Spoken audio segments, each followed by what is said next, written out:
poniendo un poquito nada más en resumen, recordarnos que la honra tiene que ver con atribuirle valor a algo o a alguien, en este caso a Dios. Y Dios pide, Dios demanda, si pudiéramos usar esta palabra, que sí se puede usar hasta cierto punto, Dios exige en nuestras vidas siempre ser el primer lugar.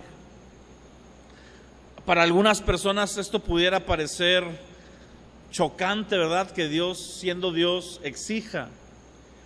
Pero la realidad es que si Dios no te pidiera Él ser lo primero, iría en contra de quien es Él.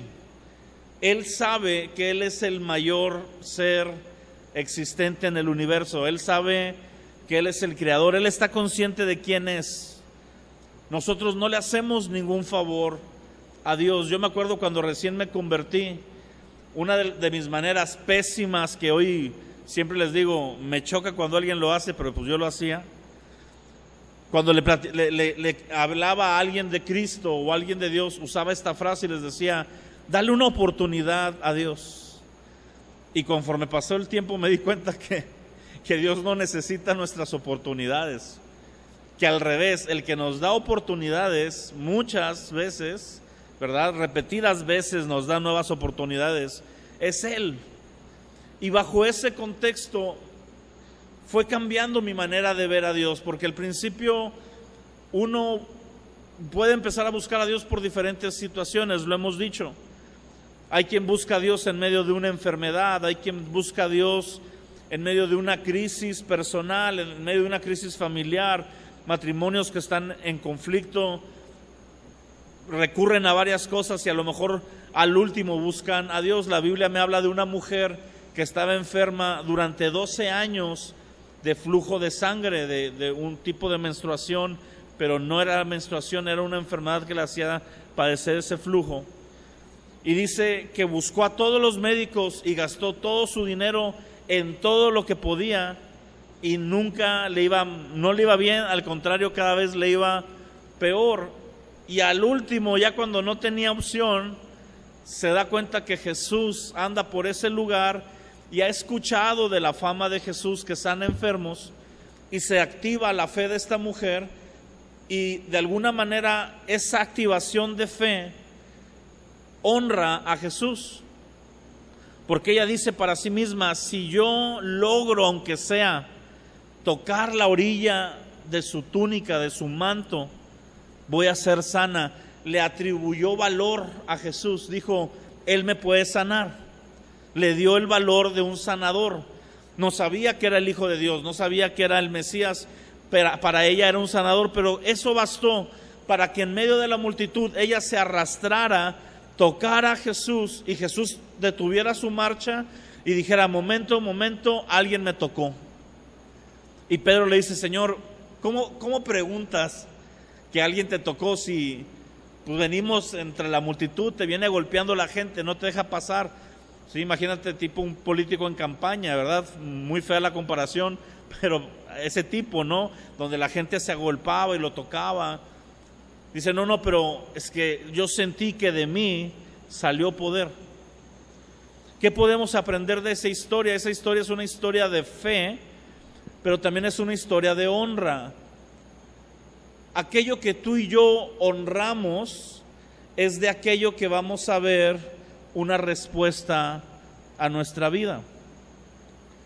Por eso nos conviene hasta cierto punto, y más nos vale, colocar en las prioridades, en el orden de prioridades correcto, las cosas, porque eso va a desencadenar en automático una serie de bendición a nuestra vida y una serie de respuestas, ¿sí?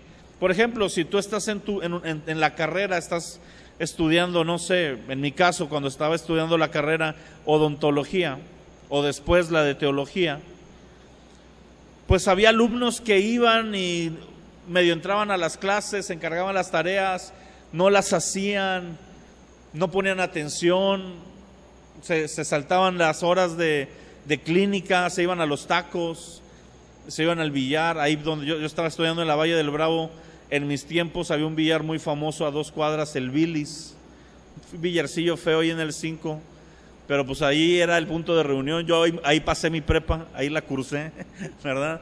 Y ya en la universidad como que me compuse en cuanto al estudio.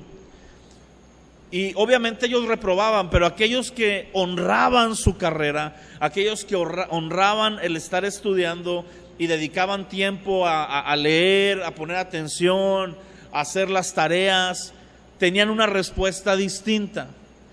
En la vida es igual. Si tú tienes familia, si tienes un matrimonio, tienes hijos, hay 2 maneras de tratarlo. Una es con honra y otra es sin honra. Si tú honras a tu familia, vas a recibir una recompensa, no de ellos, de parte de Dios, igual en el trabajo. Así que una de las claves de la vida, sobre todo como hombres, porque como hombres nos cuesta honrar, nos gusta que nos honren, pero nos cuesta honrar, es establecer el orden de prioridades correcto. ¿Cuál es el orden de prioridades correcto según lo que yo veo en la palabra? Primero Dios, después tu familia, después la iglesia, después tu trabajo. ¿Sí? Algunos dicen, no, primero tiene que ir el trabajo antes que la iglesia. No me refiero a que por ir a la iglesia faltes a tu trabajo, me refiero a la vida espiritual, que se lleva no solo cuando vienes, es más que eso. Y algunas personas están acostumbradas incluso a decir, no, primero es Dios, luego la iglesia, no, después es la familia. Ahora, ¿qué familia? Pues va a depender. Si tú estás casado, tu primera responsabilidad es esa familia, tu esposa, y si tienes hijos, tus hijos. Si tú no estás casado, como en mi caso, mi familia más cercana, pues es mi mamá, mis hermanos, mis sobrinos, cuñados, y esa honra en esos niveles. Cuando estaba vivo papá, pues mi papá. Y después el ministerio, después todo lo demás en mi vida. Cuando tú y yo hacemos eso, automáticamente le estamos dando a Dios el primer lugar y por tanto vamos a ver esa bendición. Yo te decía que un sinónimo de honrar a Dios es ponerlo primero. Y hablábamos de la historia de Abraham cuando Dios le pide a su hijo Isaac. Pero hoy quiero ver 2 historias. La primera te la voy a leer, está en los Evangelios.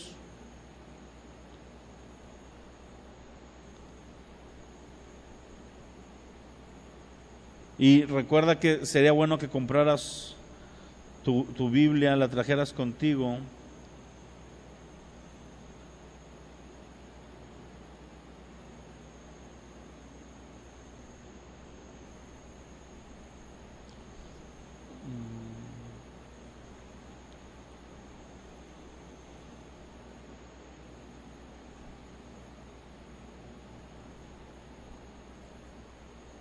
La primera que te voy a leer está en Mateo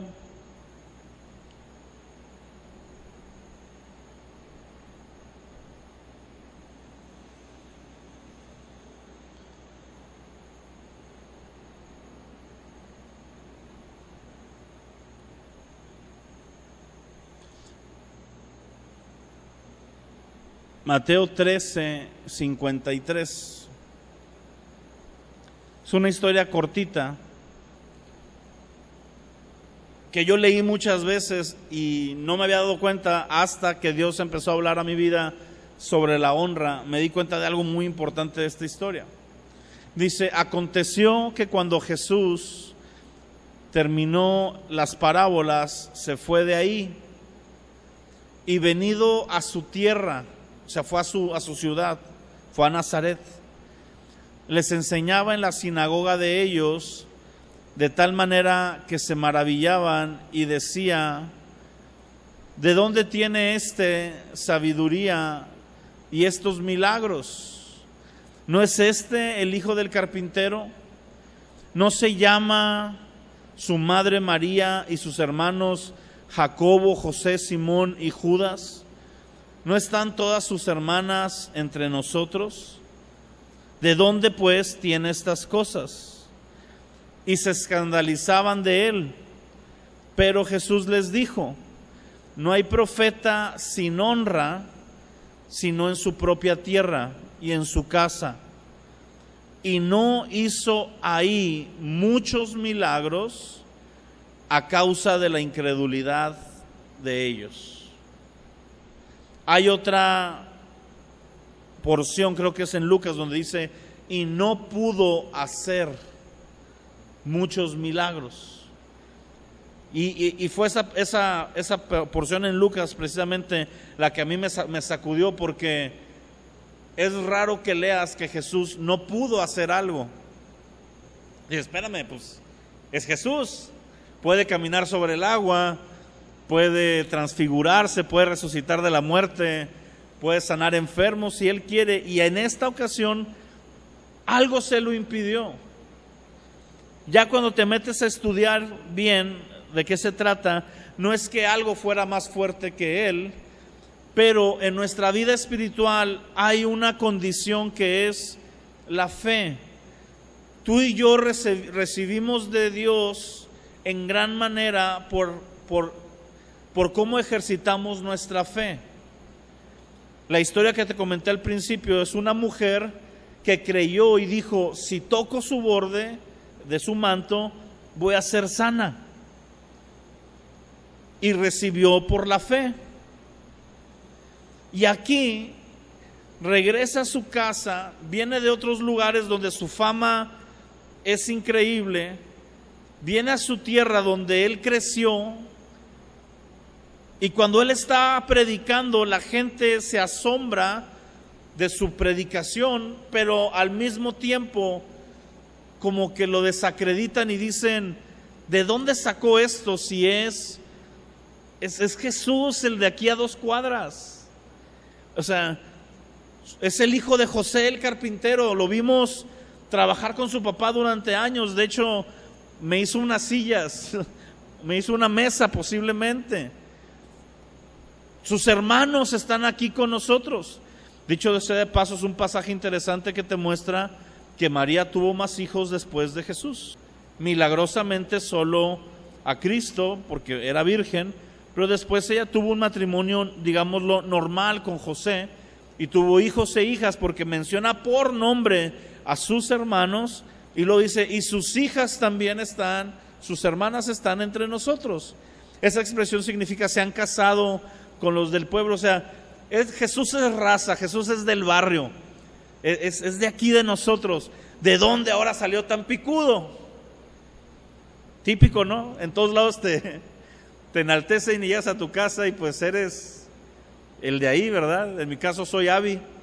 Aquí llegan y: pastor, ¿cómo está? Buenas tardes. Y en mi casa soy Abby, se acabó. Abby ve por los garrafones, Abby ve por las tortillas, ¿verdad?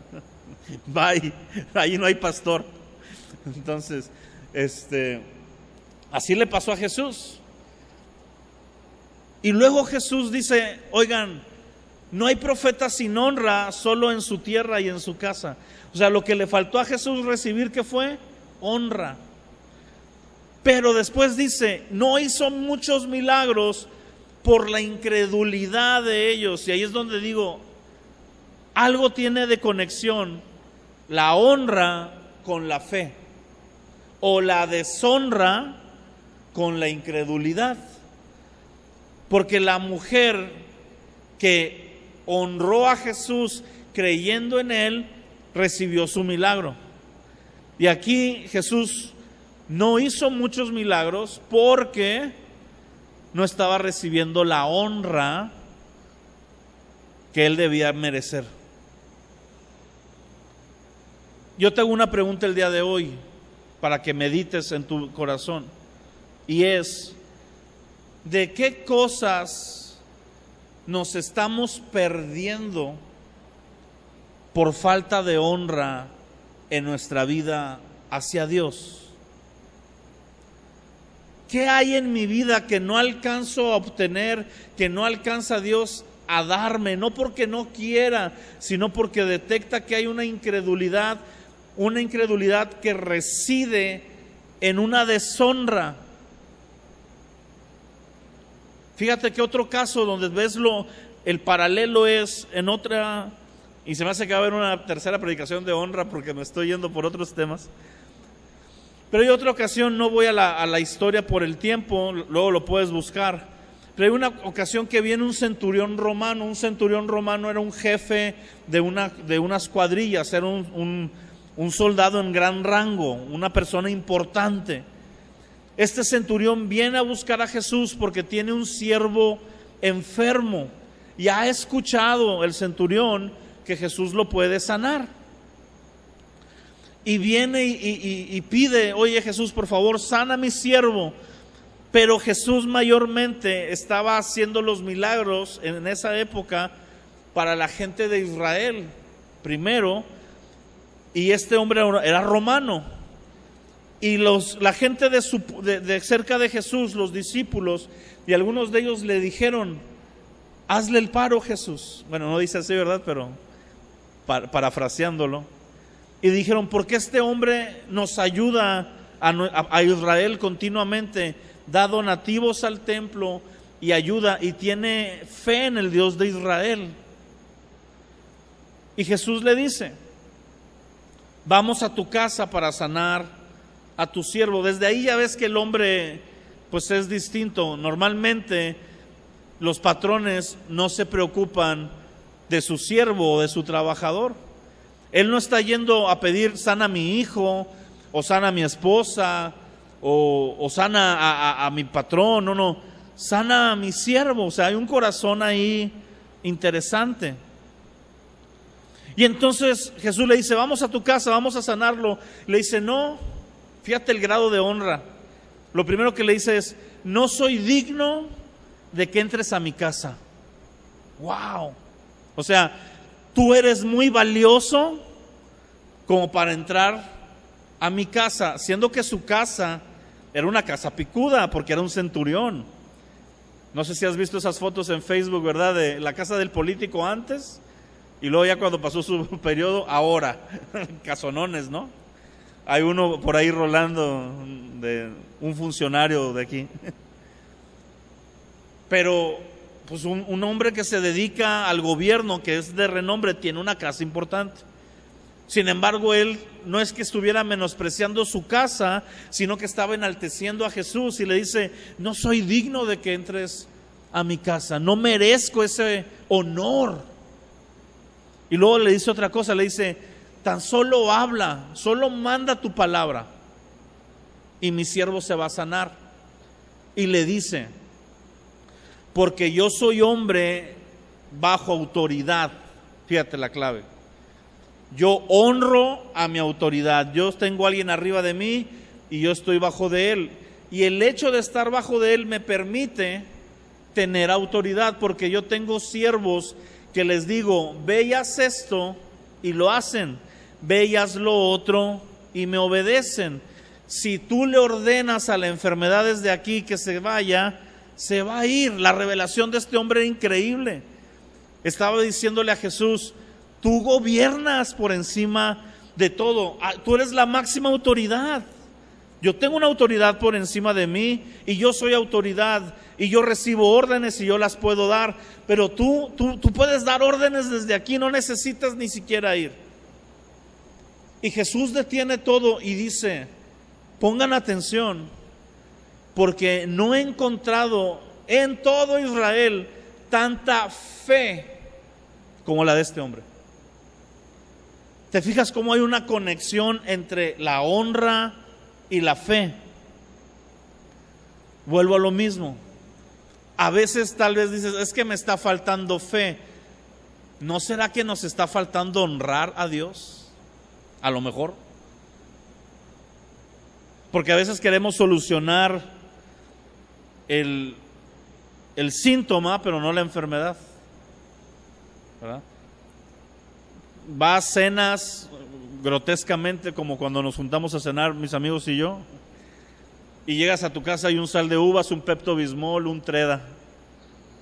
No, papá, no comas todo eso.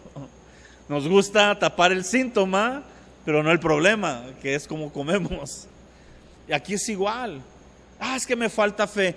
Es que no traigo ganas de ir a la iglesia o de buscar a Dios. Es que se me hace que mejor para después. Y lo que hay realmente es un principio donde lo que estamos haciendo es caer en deshonra sin darnos cuenta. Así que Jesús dijo, no he visto tanta fe, y le dio el milagro. El centurión regresa, y cuando regresa encuentra a su siervo sanado y pregunta, ¿cuándo se sanó? Y le dijeron, ayer a tal hora. Y se dio cuenta que era a la hora que él había estado con Jesús. Si tú honras a Dios, tú vas a tener una recompensa de Dios. Pero si tú te honras a ti mismo, de ti mismo vas a obtener recompensas. Pregunta, ¿de quién prefieres una recompensa? ¿De ti y tus regazones o de Dios? Yo de Dios. Porque si me amparo a mí mismo, ya estoy frito. No puedo. Y no porque sea un pesimista, ¿verdad? O tenga baja autoestima. Pero hay muchas cosas con las que yo me voy a topar que no puedo. No puedo avanzar más de eso. Pero Dios siempre puede. Ahora sí vamos a 1 Samuel capítulo 2 para leerte la historia que quería comenzar leyendo.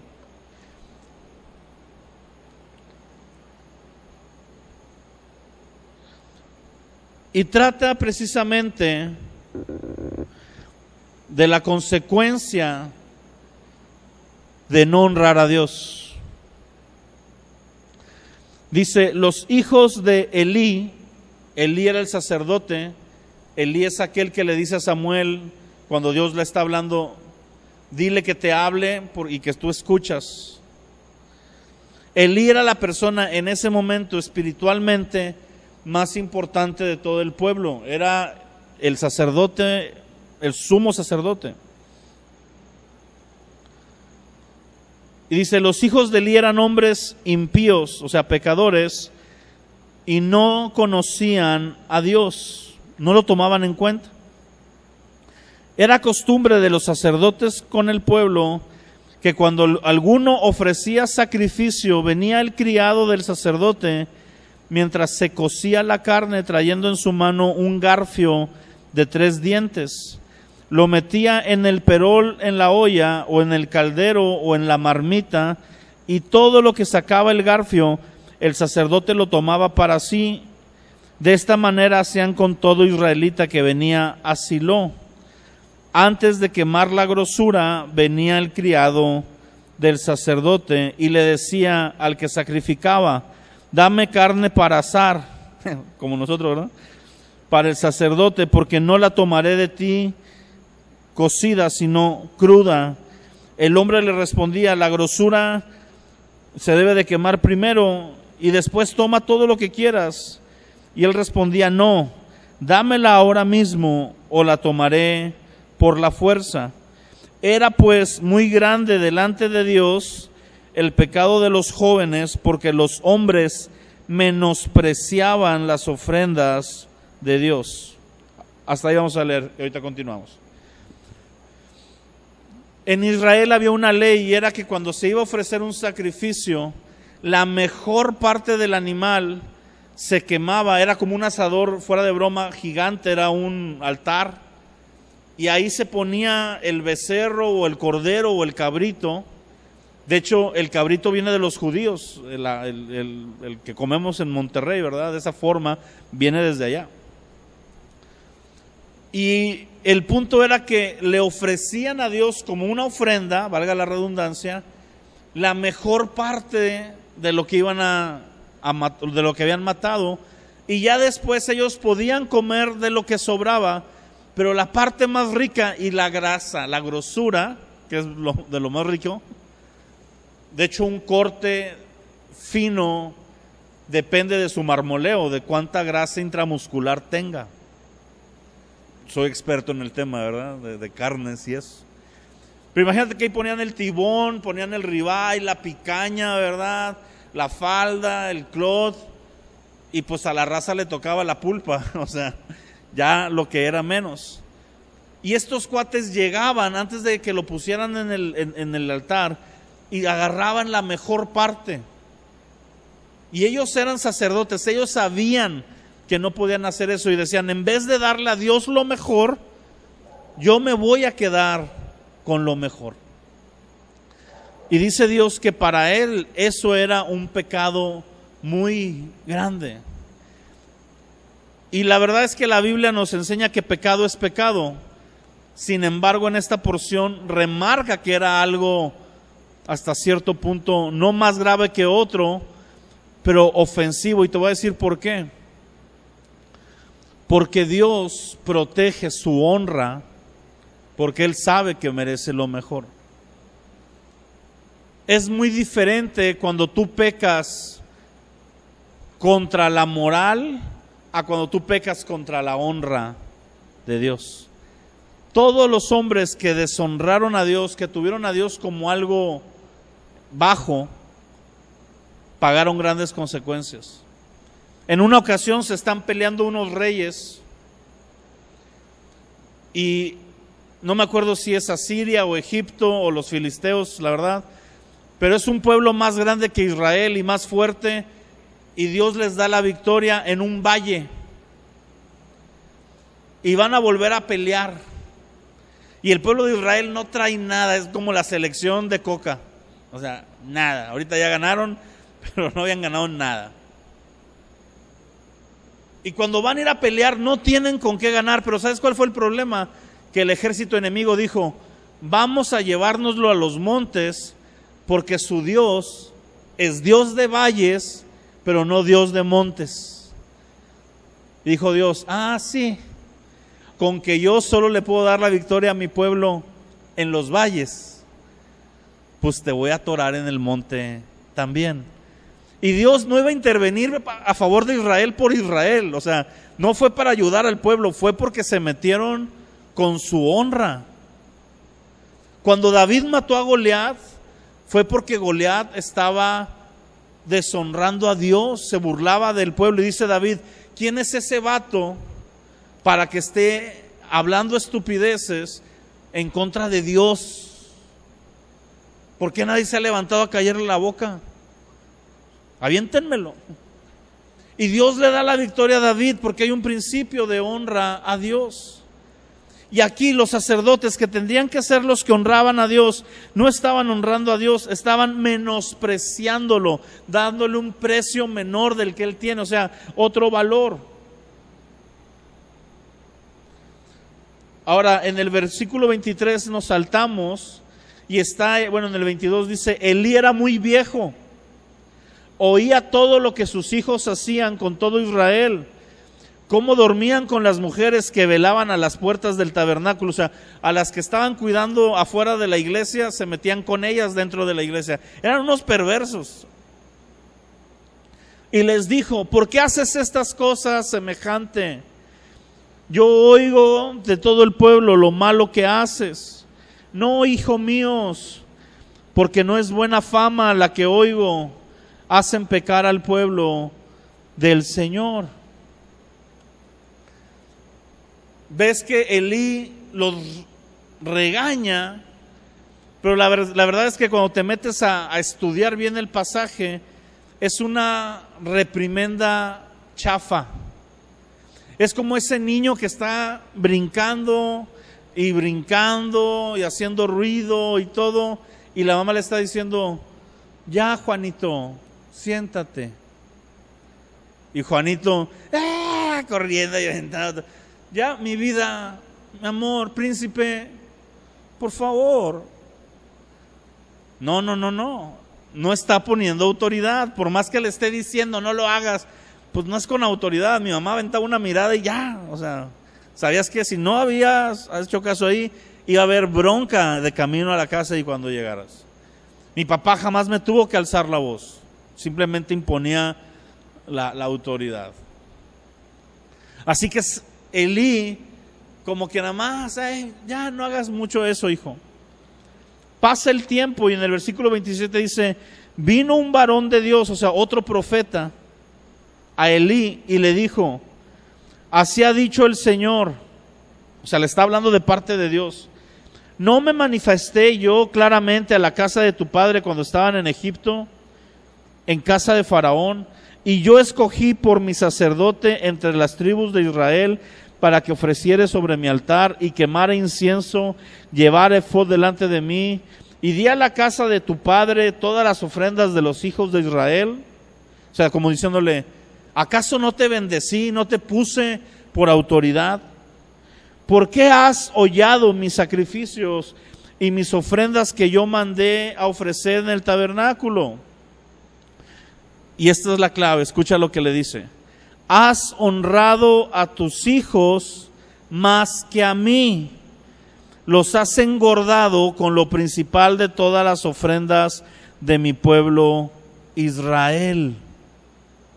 Por tanto, el Señor Dios de Israel dice, fíjate esto, yo había dicho que tu casa y la casa de tu padre andarían delante de mí perpetuamente, mas ahora he dicho, nunca yo tal haga, porque yo honraré a los que me honran y a los que me desprecian serán tenidos en poco.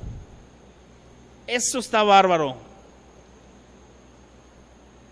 ¿Quién fue el que pecó? ¿Elí o sus hijos? Los dos.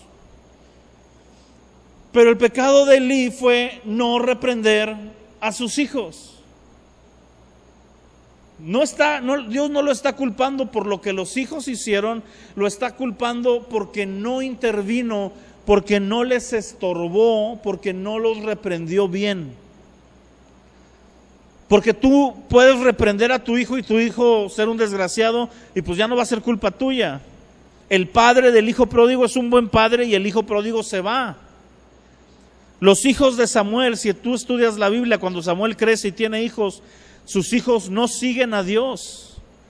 Pero Dios no le recrimina a Samuel. ¿Por qué? Porque en su momento Samuel sí trató de ajustar cuentas con sus hijos, pero eran rebeldes. El problema es que con Elí Dios le dice, los pusiste primero a ellos.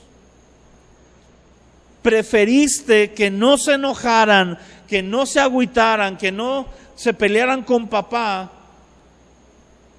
regañándolos firme por mi nombre. Preferiste que no pasara eso y dejaste que hicieran lo que quisieran y mi pueblo fuera llevado al pecado y me deshonraste. Qué tremendo. Porque Dios no está diciendo que no amen a sus hijos, simplemente le está diciendo, no lo puedes poner antes que a mí. Y eso, yo no tengo hijos, pero me imagino que ha de ser conflictuante para quien lo tiene. Ahora, yo no tengo hijos, pero todos aquí tenemos algo que amamos más que cualquier cosa. En cualquier etapa de nuestra vida, siempre hay algo que amamos más.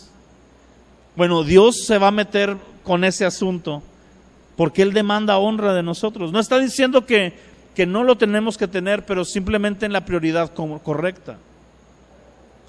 Ahora, después de eso, Dios dice una cosa que a mí me saca mucho de onda también.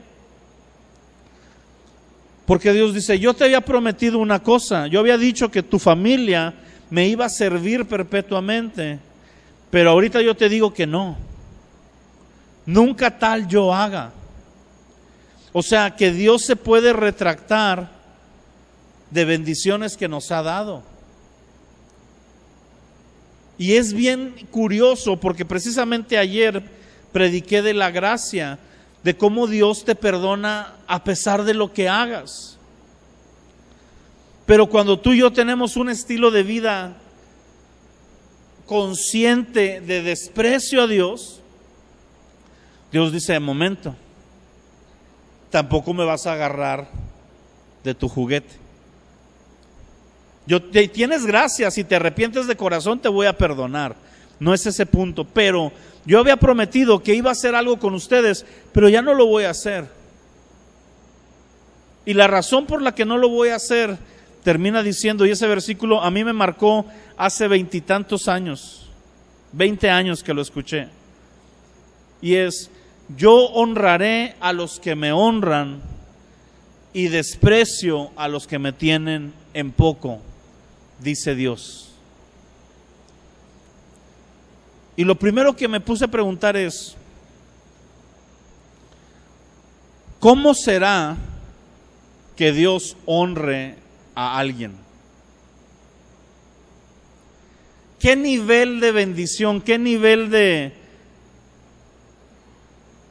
aspecto divino se manifestará si Dios quiere honrar a alguien? Porque normalmente Dios recibe honra, pero en esta porción está diciendo: yo voy a recibir honra, pero mi compromiso es que a quien me honre, yo también lo voy a honrar. Yo también le voy a dar un lugar, yo también lo voy a poner especial. Qué increíble es eso. Porque yo no sé tú, pero yo quiero tener una vida llena de la honra de Dios honrando nuestras vidas. Yo quiero que Dios honre esta iglesia. Lo está haciendo.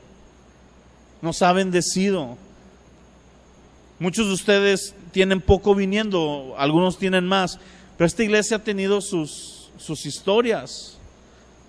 Si no, ponte a ver el capítulo del aniversario, está en YouTube. Hubo reuniones donde teníamos 3 personas un domingo, por años. Pero Dios ha honrado la permanencia, Dios ha honrado la fidelidad, no mía, de todos los que hemos estado durante ese tiempo. Ha honrado a aquellos también que en algún tiempo se apartaron y luego dijeron: no, la estoy regando, y regresaron. Y ha honrado la vida de aquellos que tienen algún tiempo viniendo y están queriendo comprometerse y le están echando ganas. Y yo quiero que tu vida como hombre sea una vida que Dios honre tu hombría. Que Dios te dé autoridad, que Dios te dé carácter, que Dios te dé prosperidad, que Dios te dé favor y gracia.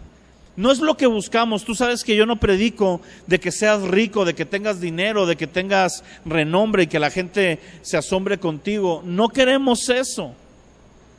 Pero a la vez, cuando tú honras a Dios, lo natural es que Dios bendiga en ciertos aspectos o en todos tu vida, más allá de la gracia común que tenemos. Pero cuidado, porque el otro lado de la moneda es muy peligroso también. Si yo lo deshonro a propósito, si llevo una vida ligera delante de Él, Dios me va a menospreciar también. Y eso también ha de ser muy difícil. Yo no quiero llegar al cielo y que me diga: Abimael, yo había prometido que iba a hacer esto. ¿Y sabes por qué no llegó, Abimael? Porque en tal etapa de tu vida me empezaste a deshonrar. Empezaste a poner primero tu trabajo, empezaste a poner primero tus negocios o tu ingreso personal, dejaste de buscarme, dejaste de amarme como me amabas, porque empezaste a echarle el ojo a alguien, o porque te enrolaste en esto, o porque bendije tu ministerio y le dedicaste más tiempo al ministerio que a estar conmigo. Yo no quiero que eso pase. Yo no quiero que eso pase en tu vida, que llegues y te des cuenta que Dios va a ajustar cuentas en tu vida porque hubo una etapa de deshonra o una vida continua de deshonra. Mejor vivir una vida que Dios nos honre. Por ejemplo, ¿sabías tú que la Biblia dice que si tú vives una vida dedicada al Señor, íntegra, lo amas, no perfecta, no sin errores, porque eso es imposible, pero si tú lo amas y lo buscas, el día que mueras y el día que todos pasemos a mejor vida y estés en el juicio delante de Él, te va a dar una recompensa, va a darte una corona, la corona de vida, la corona de victoria. Hay diferentes coronas que la Biblia dice, un día voy a predicar de eso, donde Dios, el Dios de dioses, el Rey de reyes, Jesucristo, aquel al que toda nuestra vida le hemos cantado y adorado, te va a poner delante de Él y va a tomar una diadema, una corona, y te la va a poner y te va a decir: bien hecho, buen siervo fiel, bienvenido hijo, lo lograste. Eso es una vida que Dios va a honrar. Yo quiero ese día. ¿Sí me entiendes? Yo quiero ver a Jesús y que honre mi vida. No que me vea y diga: chale, siéntate, vamos a platicar largo y tendido. Vamos a comernos un pollito tú y yo. No, Jesús, mejor que me diga: bien hecho. Y claro que va a haber cosas que va a corregir en todos, pero al menos que sea por error, no por deshonra. Hay una gran diferencia entre equivocarte porque eres humano y entre equivocarte porque te vale queso Dios y lo que Él dice. Así que, mis amados, yo ya terminé el día de hoy. Quiero nada más animarte a que todos los días pongas primero a Dios. Levántate y ponlo primero, háblale a Él, dile: Señor, gracias por este día. Ora, si no sabes orar mucho, ora 10 minutos. Es que ni 10 minutos aguanto. Bueno, dile: hola Dios, aquí voy a estar, y quédate callado ahí 10 minutos. A veces orar no es hablar. Agarra tu Biblia y lee una parte y empieza a honrarlo. Y empieza a ponerlo primero y sigue como estás haciéndole. Ven a Héroes cada lunes que hay. Eso está bien. Pero empieza a aumentarle, empieza a añadirle, no en lo que vemos los demás, en lo que solo Dios ve. Acuérdate del Padre Nuestro: entra a tu cuarto en lo secreto, y tu Padre que ve en lo secreto te recompensará en público. Hónrame cuando nadie te ve, y yo te voy a honrar a la vista de todos, dice Dios. Wow. Yo quiero ese estilo de vida. Si tú vives la vida de Jesús es una vida que Dios Padre honró, que Jesús pedía un milagro y ocurría. ¿Por qué? Porque tenía un respaldo. ¿Por qué? Porque Él dice: yo solo hablo lo que veo y oigo de mi Padre. Jesús honraba al Padre y el Padre honraba al Hijo. Cuando tú y yo honramos a Dios, Dios en su amor va a honrar nuestras vidas. Te va a dar un respaldo. ¿Sabes lo que es un respaldo, verdad? Algo que te cubre. Es como si trajeras una tarjeta que te dijeron: ¿sabes qué? Esta es una tarjeta American Express Super Platinum, no tiene límite, puedes comprarte lo que quieras, te respalda eso. ¿Te sentirías con presión en el granero, cenando? Dirías: una ronda para todos.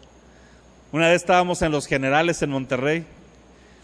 Fui a un concierto con unos amigos y mi hermano vivía allá. Y fuimos a comer, mis amigos, mi hermano, mis papás. Y me acuerdo que llegó la cuenta y le hace a mi papá, así, nada más se espantó, vio el golpe. Y dijo: ¿por qué tantos refrescos? Y dijo mi mamá: es que Saúl dijo varias rondas para todos. Dijo: pues sí, porque él no va a pagar. Infeliz, ¿verdad? Bueno, imagínate no tener ese problema, que tengas un respaldo. Dios es mejor que cualquier tarjeta. Si tú estás bien con Dios, tienes su respaldo. Te puedes aventar, no irresponsablemente, te puedes aventar los retos de fe, los retos en tu familia, en tu trabajo. Es que me voy a quedar sin trabajo. Si tú has honrado a Dios, te pueden correr del trabajo que sea, Dios te va a respaldar. Si te llega una enfermedad, Dios te va a respaldar. Llega una crisis a tu casa, porque las crisis llegan aunque estemos bien o no con Dios. La diferencia es que si vives una crisis sin Dios, pues estás tú solo, pero con Dios Él te respalda. Y yo quiero tener el respaldo de gente importante, mucho más el de Dios. Amén. Vamos a orar. Padre, yo te doy gracias en esta ya noche, Señor. Gracias por tu palabra y gracias porque nos estás enseñando algo que tú sabes que es vital para nosotros. Yo sé que no es casualidad que estemos deteniéndonos varias reuniones en el mismo tema, porque como hombres es importantísimo que aprendamos a honrarte. Dios, enséñanos a honrarte de corazón, no solo de dientes para afuera, no solo de labios, sino en lo más profundo, cuando nadie nos está viendo, darte la honra que mereces. Enséñanos a honrar aquello que tú honras también, y perdónanos cuando en alguna parte de nuestra vida no hemos vivido de la manera correcta delante de ti, no te hemos honrado.